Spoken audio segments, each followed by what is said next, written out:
രാമചന്ദ്രാഭിഷേകം ശ്രീരാമചന്ദ്രാഭിഷേകം സീതയാ സഹിത രാമചന്ദ്ര രഘുവീരരാജ്യാഭിഷേകം ശ്രീനീലകണ്ഠാഭിഷേകം ആഞ്ജനേയ പരിസേവ്യൻ ധീരഭരതാഭിപൂജ്യൻ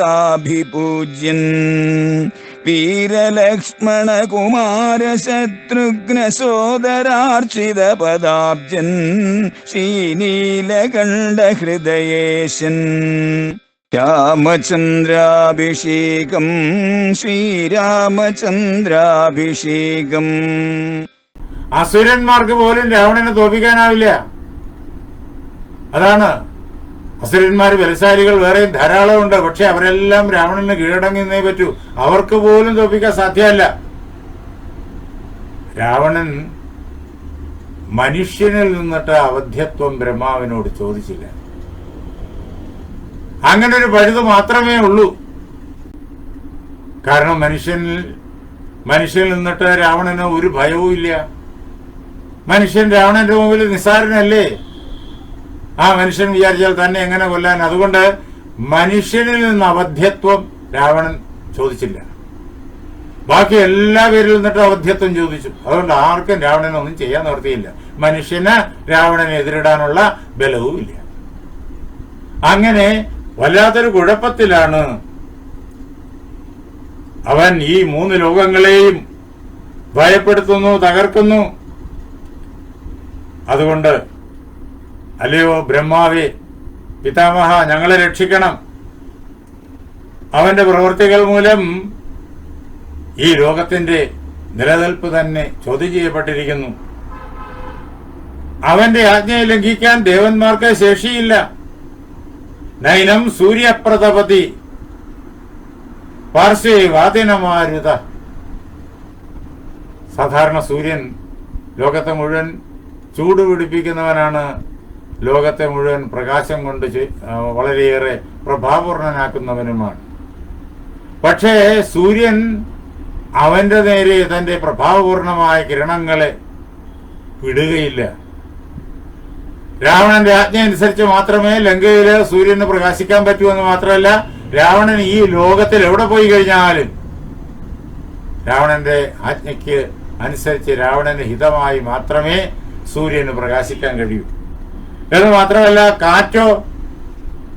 കാറ്റ് പ്രഭഞ്ചരനാണ്. എല്ലാം അടിച്ചു തകർക്കുന്നവനാണ് കാറ്റ്, വായു ഭഗവാൻ. പക്ഷേ രാവണന്റെ സമീപത്ത് കാറ്റിന് അങ്ങനെയൊന്നും ചലിക്കാൻ പറ്റൂല. രാവണന്റെ ഇഷ്ടത്തിനനുസരിച്ചിട്ട് നല്ല കുളിർമയുള്ള കാറ്റ് വളരെ മന്ദമായിട്ട് സുഖകരമായിട്ട് മാത്രമേ പ്രവഹിക്കാൻ പറ്റൂ. അതേപോലെ തന്നെ സമുദ്രം എപ്പോഴും ഇളകി മറിയുന്നവനാണല്ലോ. ചലോർമിമാലീതം ദൃഷ്ട്വ സമുദ്രോപി ന കമ്പതേ. എപ്പോഴും വലിയ വലിയ തരംഗമാലകൾ കൊണ്ട് ഇളകി മറിയുന്നവനാണ് സമുദ്രം. പക്ഷേ ആ സമുദ്രം പോലും അതിന്റെ ദേവത വരുണനാണ്. ദേവന്മാരുടെ കൂട്ടത്തിൽ വളരെ ബലശാലിയാണ്. അദ്ദേഹത്തിന് പോലും രാവണന്റെ എതിരെ നിൽക്കാനുള്ള ശേഷി ഇപ്പൊ പോരാ. അതുകൊണ്ട് സമുദ്രം പോലും രാവണനെ കണ്ടു കഴിഞ്ഞാൽ പിന്നെ അനങ്ങില്ല, നിശ്ചലമായി തീരും. ഇങ്ങനെ ആ ഘോരദർശനായ രാക്ഷസനിൽ നിന്നിട്ട് ഞങ്ങൾക്ക് ഭയമുണ്ട്. അതുകൊണ്ട് വധാർത്ഥം തസ്യ ഭഗവൻ ഉപായം കർത്തുമർഹസി. അല്ലയോ ഭഗവാനെ, അല്ലയോ പിതാമഹ, ആ രാവണനെ വധിക്കാതെ കണ്ട് നിവർത്തിയില്ല. അതിനെന്താ ഉപായം? അത് അങ്ങേക്കറിയാം. അങ്ങാണല്ലോ രാവണന് വരമെല്ലാം നൽകിയിരിക്കുന്നത്. അതിനുള്ളതായ ഉപായം അങ്ങ് ചെയ്യണം, വേണ്ടുന്ന പ്രകാരത്തിൽ ചെയ്യണം എന്ന് ബ്രഹ്മാവിനോട് ദേവന്മാരെല്ലാം വളരെ വിനയത്തോടു കൂടിയിട്ട് അഭ്യർത്ഥിച്ചു. അപ്പോ ബ്രഹ്മാവ് പറഞ്ഞു, നിങ്ങൾ പറഞ്ഞതൊക്കെ ശരിയാണ്. ദേവന്മാർക്കും യക്ഷകിന്നരാദികൾക്കും എന്തിന് രാക്ഷസാദികൾക്ക് പോലും ഈ രാവണനെ എതിർക്കാൻ പറ്റില്ല. അതുകൊണ്ട് ആർക്കും രാവണനെ ശാസിക്കാൻ പറ്റില്ല. അങ്ങനെയാണ് ഞാൻ വരം കൊടുത്തിരിക്കുന്നത്, ശരിയാണ്. പക്ഷേ അവനൊരു അബദ്ധം കാണിച്ചു, അല്ലെങ്കിൽ ലോകത്തിന്റെ ഭാഗ്യം കൊണ്ട് അങ്ങനെ സംഭവിച്ചു. ആരൊക്കെ തന്നെ കൊല്ലാൻ പാടില്ലെന്ന് അവൻ പറഞ്ഞുവോ ആ കൂട്ടത്തില് മനുഷ്യൻ എന്നുള്ള പേര് പറഞ്ഞില്ല. അതുകൊണ്ട് നമുക്ക് നല്ലൊരു പഴുതുണ്ട്. നമുക്ക് ഭഗവാൻ മഹാവിഷ്ണുവിനെ തന്നെ ശരണം പ്രാപിക്കാം. അദ്ദേഹം ലോകരക്ഷാർത്ഥമായിട്ട് ഈ പ്രപഞ്ചത്തില് വേണ്ടുന്ന രൂപങ്ങളിൽ, വേണ്ടുന്ന ഭാവങ്ങളിൽ അവതരിക്കുന്നയാളാണ്. അദ്ദേഹത്തെ തന്നെ ശരണം പ്രാപിക്കാം, അദ്ദേഹത്തോട് പ്രാർത്ഥിക്കാം. അദ്ദേഹം നമ്മെ അനുഗ്രഹിക്കട്ടെ എന്നിങ്ങനെ ദേവന്മാരെ അദ്ദേഹം ബ്രഹ്മാവ് സമാധാനിപ്പിച്ചു. എന്നിട്ട് അവർ ഭഗവാനെ തന്നെ ഹൃദയത്തിൽ സങ്കല്പിച്ചു. അപ്പോഴേക്കും ഭഗവാൻ മഹാവിഷ്ണു വൈനതേയന്റെ പുറത്ത്, ഗരുഡന്റെ പുറത്ത് അവർക്ക് പ്രത്യക്ഷനായി തീർന്നു. അവരെല്ലാവരും ഭഗവാനോട് പ്രാർത്ഥിച്ചു. ത്വം ഗതി പരമാദേവ സർവേഷാം ന പരന്തപ. അല്ലയോ ശത്രുക്കളെ എല്ലാം സംഹരിക്കുന്നതിനായിരിക്കുന്ന ദേവദേവ, അങ്ങാണ് ഈ ലോകത്തെ എല്ലാറ്റിനും ഏകകാരണം, പരമകാരണം. എല്ലാം അങ്ങയിൽ ഉണ്ടാകുന്നു, എല്ലാം അങ്ങയിൽ നിലനിൽക്കുന്നു, എല്ലാം അങ്ങയിൽ ലയിക്കുന്നു.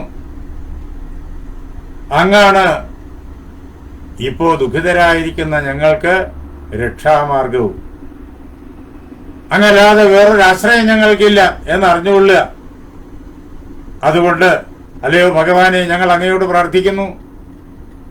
രാക്ഷസാധിപനായിരിക്കുന്ന രാവണന്റെ ഉപദ്രവം മൂലം 3 ലോകങ്ങളും ആകെ ദുഃഖിതമാണ്. ദേവന്മാരായ ഞങ്ങൾ പോലും സംഭീതരാണ്. മറ്റുള്ളവരുടെ കാര്യം പറയേണ്ടതില്ല.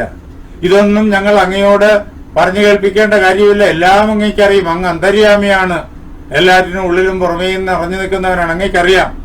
എങ്കിലും ഞങ്ങളുടെ ദുഃഖം ഞങ്ങൾക്ക് അങ്ങയുടെ പാദങ്ങളിൽ അറിയിക്കാതെ മറ്റ് മാർഗങ്ങളില്ല.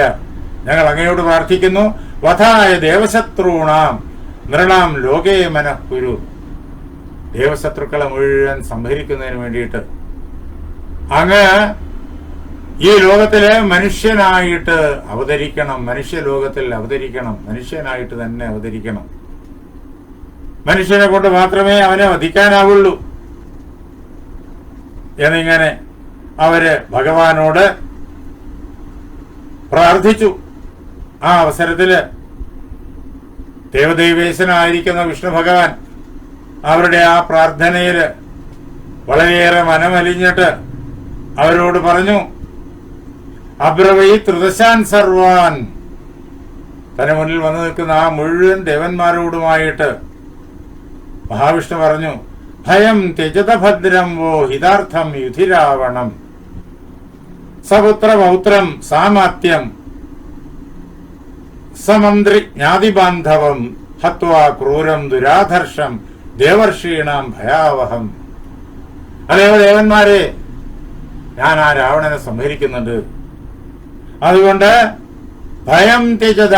നിങ്ങൾ നിങ്ങളുടെ ഉള്ളിൽ നിന്നിട്ട് ഭയത്തെ ദൂരീകരിച്ചാലും ഭയക്കേണ്ട കാര്യമില്ല.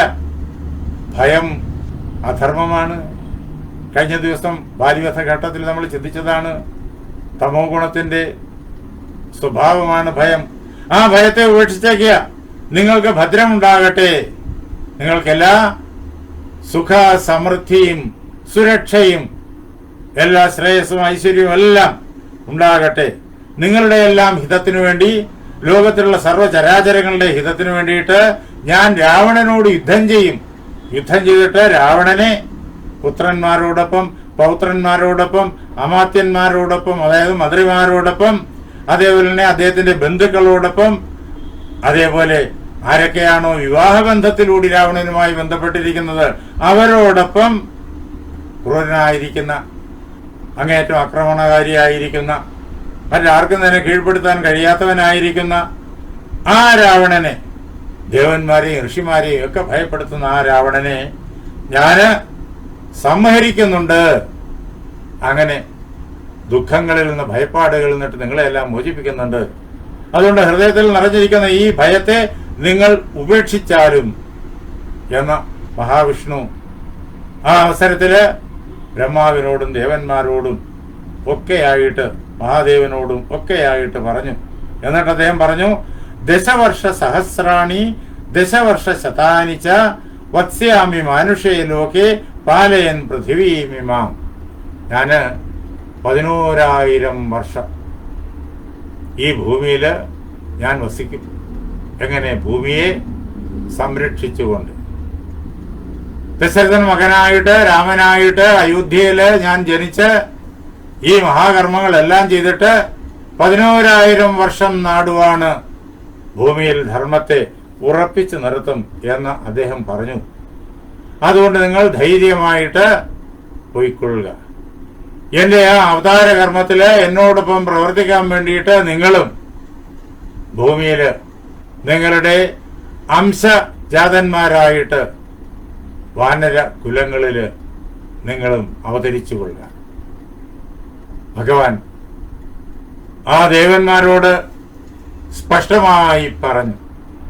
ആ വാക്കുകൾ ദേവന്മാരുടെ ഹൃദയത്തിൽ അമൃതതുല്യമായിട്ട് അനുഭവപ്പെട്ടു. എല്ലാവരും ഭഗവാനെ വന്ദിച്ചു. ഭഗവാൻ ആ അവസരത്തിൽ അവരുടെ കണ്ണുകൾക്ക് മുമ്പിൽ നിന്ന് അന്തർധാനം ചെയ്തു. അവർക്ക് അതേവരെ കാണാവുന്നതായ രൂപത്തെ ഭഗവാൻ പിൻവലിച്ചു. ഭഗവാൻ എല്ലായിടവും ഉണ്ട്. ഈ ദേവന്മാരുടെ ഉള്ളിലും പുറമേയും, ഈ ലോകത്തിലുള്ള സർവ്വവസ്തുക്കളുടെ ഉള്ളിലും പുറമേയും, എന്തിനീ രാവണന്റെ ഉള്ളിലും പുറമേയും എല്ലായിടവും ഭഗവാനുണ്ട്. ഭഗവാൻ സങ്കല്പിക്കുമ്പോൾ അദ്ദേഹത്തിന് നമുക്ക് കാണാൻ കഴിയുന്നതായ രൂപത്തിൽ നമ്മുടെ മുന്നിൽ അദ്ദേഹം ഇങ്ങനെ പ്രത്യക്ഷമായി തീരും. അദ്ദേഹത്തിന് ആ രൂപത്തെ ഉപസംഹരിക്കാനും കഴിയും. അങ്ങനെ അവർക്ക് ദർശനം നൽകി ഭഗവാൻ അവരോട് പറയേണ്ടത് പറഞ്ഞു, വേണ്ടത് നിർദ്ദേശം നൽകി കഴിഞ്ഞു. അദ്ദേഹം ആ രൂപത്തെ ഉപസംഹരിച്ചു. ദേവന്മാർ സന്തുഷ്ടരായി. ബ്രഹ്മാവ് അവർക്ക് വേണ്ടതായ നിർദ്ദേശങ്ങളെല്ലാം കൊടുത്തു. എല്ലാവരും അവരവരുടെ യഥാസ്ഥാനങ്ങളിലേക്ക് പോയി. ഭഗവാന്റെ നിർദ്ദേശത്തിന്റെ വിശദീകരണമാണ് ബ്രഹ്മാവിൽ നിന്ന് കിട്ടിയത്. അത് അവരതേ പ്രകാരത്തില് നടപ്പാക്കാനുള്ള പരിശ്രമം ആരംഭിച്ചു. ആ സമയത്താണ് ഇവിടെ സരയൂ തീരത്ത് വലിയൊരു യാഗശാല നിർമ്മിച്ച് മഹാരാജാവായ ദശരഥൻ അശ്വമേധവും തുടർന്ന് പുത്രകാമേഷ്ടിയും നടത്തുന്നു. അതിന്റെ ഫലമായിട്ടാണ് അദ്ദേഹത്തിന് വിഷ്ണുവിനെ തന്നെ പുത്രനായി ലഭിക്കുന്നത്. നമുക്ക് നാളെ രാത്രി 8:30 അതിലേക്ക് കടന്നു ചെല്ലാം. അതിന് നമ്മുടെ ഗുരുനാഥന്മാർ നമ്മെ അനുഗ്രഹിക്കട്ടെ. പാർവതീ പരമേശ്വരന്മാരുടെ പാദങ്ങളിൽ, ശ്രീരാമസീത അഞ്ജനേയന്മാരുടെ പാദങ്ങളിൽ, എന്റെ ഗുരുനാഥനായ ജഗദ്ഗുരു സ്വാമി സത്യാനന്ദ സരസ്വതി തൃപ്പാദങ്ങളിൽ, എന്റെ പരമഗുരുവായ ബ്രഹ്മശ്രീ നീലകണ്ഠ ഗുരുപാദരുടെ പാദപങ്കജങ്ങളിൽ, നിങ്ങളുടെ ഓരോരുത്തരുടെയും മഹാഗുരുവിന്റെ പാദപത്മങ്ങളിൽ, വാൽമീകി മഹർഷിയുടെ പാദപങ്കജങ്ങളിൽ, ആ ധന്യമായ സങ്കല്പം കൊണ്ട് പവിത്രമായിരിക്കുന്ന നിങ്ങളുടെ ഹൃദയങ്ങളിൽ പൂജാപുഷ്പങ്ങളെന്നോണം സമർപ്പിച്ചുകൊള്ളുന്നു. ജയ് സീതാറാം.